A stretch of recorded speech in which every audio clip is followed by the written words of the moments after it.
Hi, this is Dave from Free Run Speed. Today I'm going to talk to you about the top running shoes in 2023. Notice the difference. I'm not talking about the shoes of 2023 because I'm out there gathering data points all around the world, and this is over 1 million data points over the year. And these are the shoes that runners are running in. Doesn't matter when they came out or what model year they are, these are the shoes that people are running in. Plus, I'm going to give you a little insight into what I'm running in. Let's get started. All-day training shoes for both men and women. They rank differently, but it doesn't really matter. The top 3 shoes overall, all neutral, are the Brooks Ghost, Hoka Clifton, and the Asics Nimbus. For the Nimbus, it's specific to the shoe that was released in 2023. That shoe just exploded. So, if you're looking for a really new shoe that hasn't been out there for a very long time, the Nimbus 25 is the shoe to get, to try on first. But if you're looking for a neutral training shoe, those are the 3 shoes you should try on first. Which one's most comfortable? That's going to be the shoe for you. Now, there are some runners that need some extra support, and there are 2 shoes that are really important in the market. You guys have told me that they're very important in the market, and that's the Asics Kayano, and it doesn't matter which year. The Kayano seems to do well no matter what year, and the Brooks Adrenaline GTS.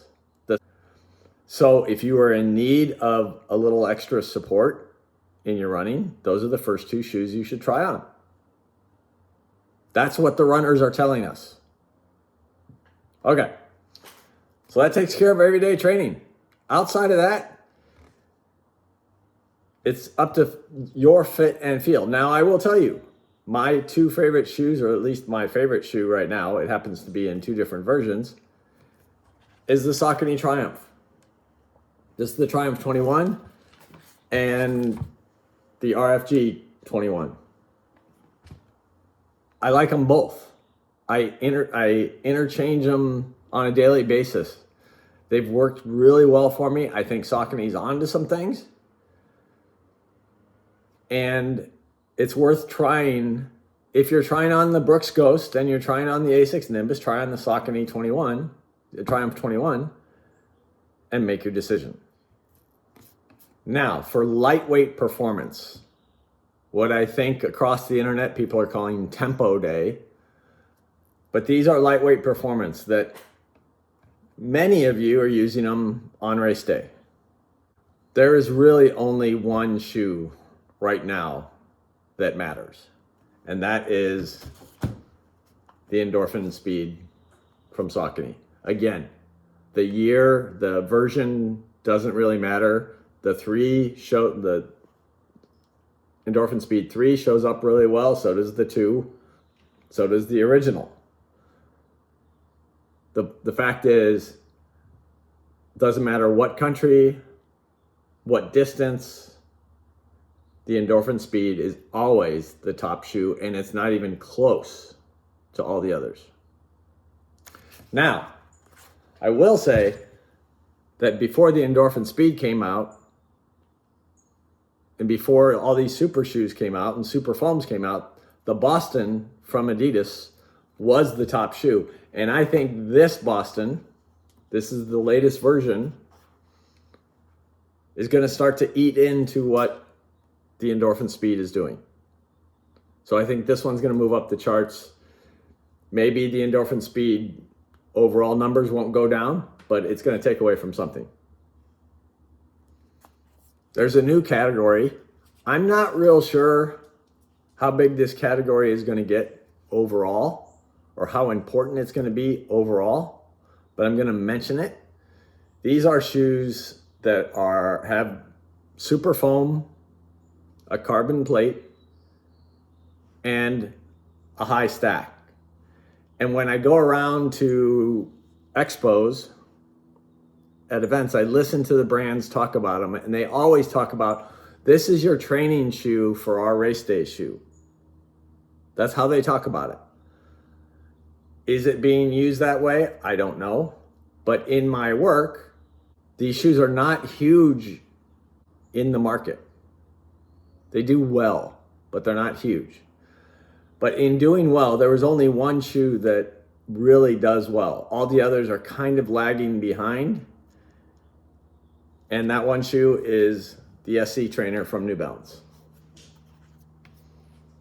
Again, the original SC Trainer was really good, and this SC Trainer seems to have taken off and added to the total number of SC Trainers around the world.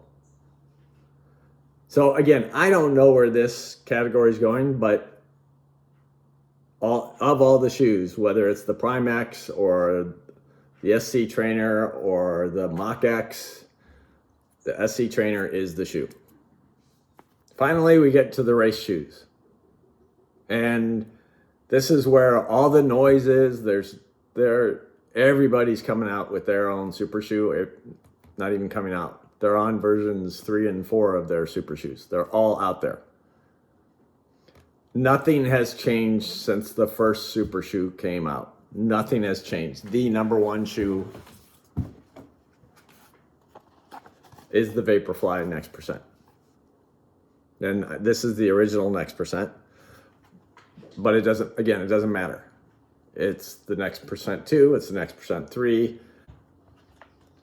The Alphafly, again, it does not matter yet which Alphafly it is.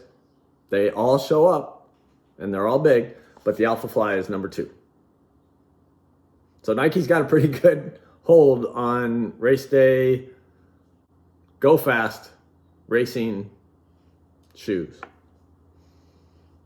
Next Percent and Alphafly. Now, there is one shoe that went from obscurity to, wow, look at the numbers. And that's the Adios Pro 3. It's the third generation. The first two were okay, but no one really gravitated towards them. In fact, the shoe wasn't even ranked in the top 5 of all race day shoes. This shoe has become clear favorite of everybody not racing in Nike. The Pro 3 is the next shoe you should try on if Nike disappointed you or you don't like Nike. The Pro 3 is the shoe. So that's it. Those are the shoes that you chose.